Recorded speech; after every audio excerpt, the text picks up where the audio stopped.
ಬಸವ ಹರಳಯ್ಯ ಸ್ವಾಮೀಜಿಯವರ ಮೇಲಿನ ಹಲ್ಲೆ ಖಂಡಿಸಿ ಚಿತ್ರದುರ್ಗದಲ್ಲಿ ಪ್ರತಿಭಟನೆ ನಡೆಸಲಾಯಿತು. ಇನ್ನು ಮಾದಿಗ ಸಮಾಜದ ವತಿಯಿಂದ ನಗರದ ಅಂಬೇಡ್ಕರ್ ವೃತ್ತದಲ್ಲಿ ಪ್ರತಿಭಟನೆ ಆರಂಭಿಸಿದ್ದು, ಬಸವ ಹರಳಯ್ಯ ಸ್ವಾಮೀಜಿ ಮತ್ತು ಬಸವಣ್ಣನವರ ಭಾವಚಿತ್ರಕ್ಕೆ ಹಾಲಿನ ಅಭಿಷೇಕ ಮಾಡಿ ಪ್ರತಿಭಟನೆಗೆ ಚಾಲನೆ ನೀಡಲಾಯಿತು.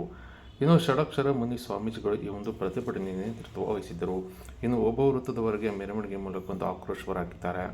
ಇನ್ನು ಬಸವ ಹರಳಯ್ಯ ಸ್ವಾಮೀಜಿಯವರ ಮೇಲೆ ಶ್ರೀಮಠದಲ್ಲಿ ಮತ್ತು ಐಮಂಗಲ ಪೊಲೀಸ್ ಠಾಣೆಯಲ್ಲಿ ಜಾತಿ ನಿಂದನೆ ಮಾಡಿ ಹಲ್ಲೆ ಮಾಡಿ ಆರೋಪಿಗಳ ಮೇಲೆ ತುರ್ತು ತನಿಖೆ ಮಾಡಿ ಕ್ರಮ ಕೈಗೊಳ್ಳುವ ಬಗ್ಗೆ ಒತ್ತಾಯಿಸಿ ಮನವಿ ಸಲ್ಲಿಸಿದ್ದಾರೆ. ಅಷ್ಟೇ ಅಲ್ಲದೆ ಮಠಕ್ಕೆ ಮತ್ತು ಸ್ವಾಮೀಜಿಯವರಿಗೆ ಹೆಚ್ಚಿನ ಭದ್ರತೆ ಒದಗಿಸಬೇಕು, ಸ್ವಾಮೀಜಿಯವರಿಗೆ ಅಂಗರಕ್ಷಕರನ್ನು ಒದಗಿಸಿ ಪೊಲೀಸ್ ಠಾಣೆಯಲ್ಲಿ ಮತ್ತು ಪೊಲೀಸರೆದುರು ಹಲ್ಲೆ ಮಾಡಿ ಜಾತಿ ನಿಂದನೆ ಮಾಡಿದ್ದು, ಸಿಸಿಟಿವಿ ವಿಡಿಯೋ ಪರಿಶೀಲಿಸಿ ಪೊಲೀಸರು ಸ್ವಾಮೀಜಿಯವರಿಗೆ ರಕ್ಷಣೆ ನೀಡದೆ ನಿರ್ಲಕ್ಷ್ಯ ವಹಿಸಿರುವ ಅಧಿಕಾರಿಗಳನ್ನು ಕೂಡಲೇ ಅಮಾನತು ಮಾಡುವಂತೆ ಆಗ್ರಹಿಸಿದ್ದಾರೆ.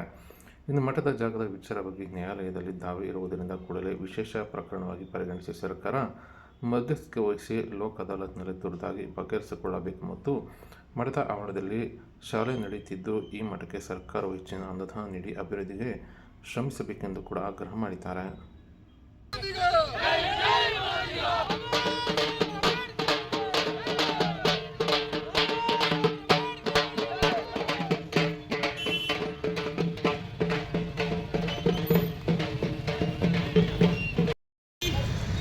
ನಮ್ಮ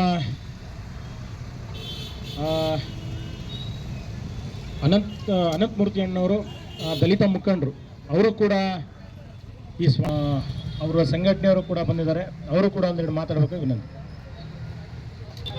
ಇವತ್ತು ಬಸವ ಹರಳಯ್ಯ ಸ್ವಾಮಿ ಸ್ವಾಭಾವಿಕವಾಗಿ ಎಲ್ಲರೂ ಪ್ರೀತಿ ವಿಶ್ವಾಸವಂತ ಪಡೆದಂಥ ಒಂದು ಸ್ವಾಮಿ, ಅವರ ಮೇಲೆ ದುಷ್ಕರ್ಮಿಗಳು ಆ ಜಾಗದ ವಿಚಾರವಾಗಿ ಅವರ ಮೇಲೆ ಹಲ್ಲೆ ಮಾಡಿಸ್ತಿದ್ದರು. ನಮ್ಮ ಪೂಜ್ಯ ಶ್ರೀಗಳು ಇವತ್ತು ಈ ಬಸವ ತತ್ವದಲ್ಲಿ ಅವರ ಬಸವ ದೀಕ್ಷೆಯನ್ನು ಪಡೆದು ಸ್ವಾಮಿಗಳಾಗಿದ್ದಾರೆ. ಆ ಸ್ವಾಮಿಗಳಿಗೆ